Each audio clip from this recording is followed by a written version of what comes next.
Šis projekts ir viens no tādiem, kur mēs cenšamies palīdzēt dakteriem, kas nodarbojas ar endoskopiju.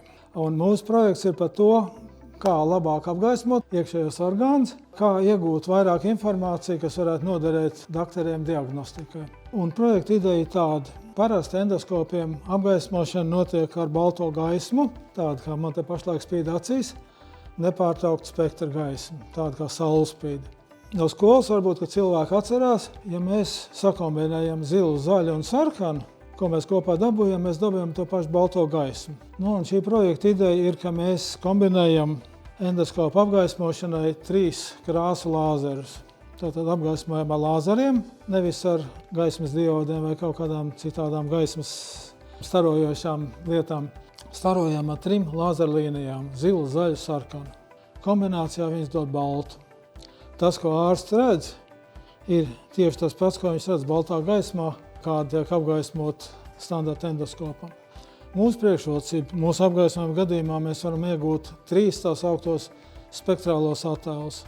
Vienu zilu, vienu zaļu, vienu sarkanu. Ļoti šaurās spektra joslās. Šie spektrālie attēli dod daudz vairāk informācijas. Ārsts var pamanīt vairāk detaļas, ko viņš neredz parastā baltā apgaismojumā. Līdz ar to viņš var uzstādīt labāku diagnozi. Mēs 2 gadus esam veikuši tādu priekšizpēti, ja tā var teikt. Mums bija projekts, kurā tika izstrādāts prototips.